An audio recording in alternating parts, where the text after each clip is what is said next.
The softest bed is the most efficient coffin. You are being fed a poison that tastes like honey, and you are asking for a second helping because it eases the sting of being alive. We have entered an age where the greatest sin is to be uncomfortable, where the mere presence of a harsh truth is treated as an assault, and where the world is expected to bend its knees to the fragility of your ego. But the world does not have knees. The world is a blind, grinding mechanism of cause and effect that does not know your name and cares nothing for your feelings. You have been taught that your primary duty is to remain unbruised, that your internal state is the ultimate barometer of justice, and that any friction you encounter is a failure of the system rather than a necessity of growth. We have traded the iron of the soul for the foam of the padded cell, and we call this progress. Consider the man who never leaves his house because he fears the rain. He is not safe. He is merely a prisoner of the weather. You are that prisoner. You have been convinced that safety is a human right, but safety is a phantom, a lie sold to you by those who profit from your dependency.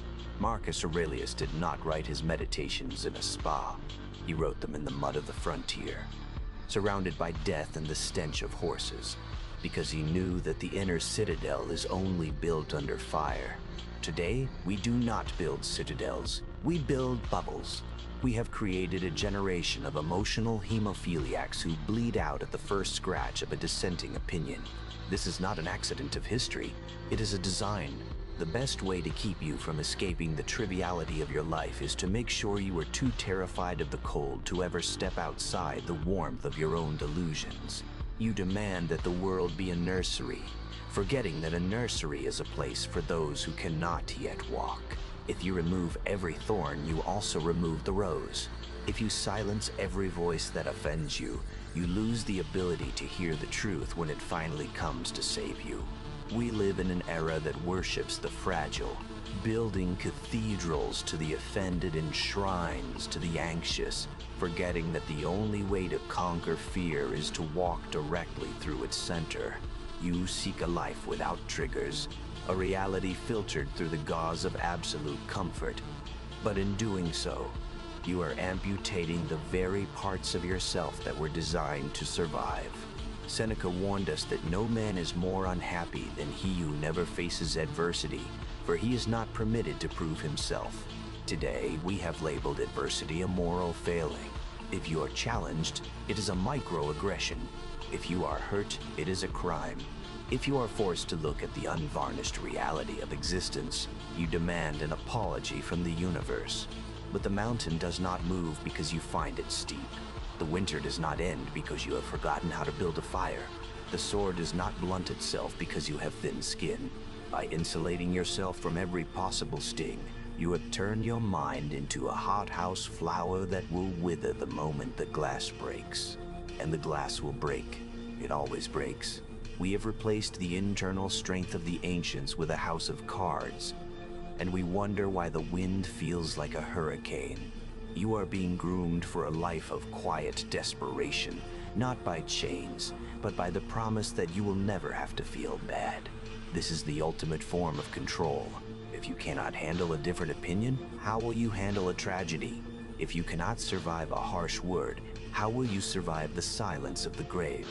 You have been convinced that your vulnerability is your strength, but vulnerability without a backbone is just an open wound. True strength is not the absence of pain, but the mastery of it.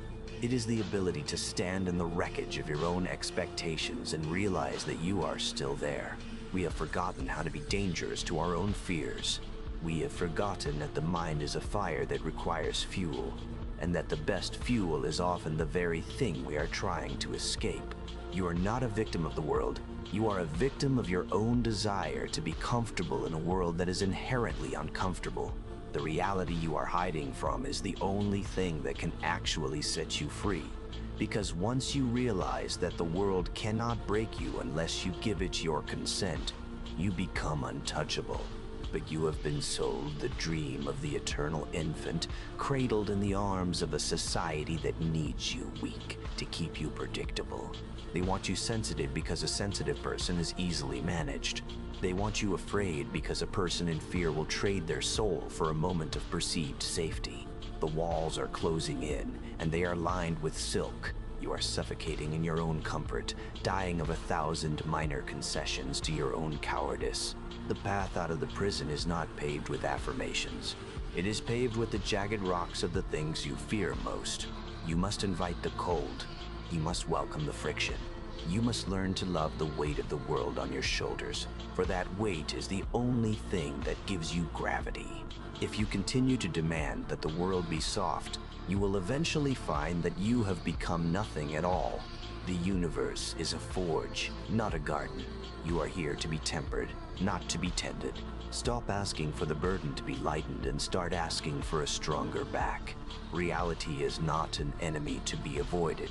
It is the only ground you have to stand on. If you lose the ability to face it, you lose the ability to exist. Comfort is the graveyard of the soul, and you have been digging your own trench one pillow at a time. The verdict is final. Nature does not negotiate with those who refuse to grow up.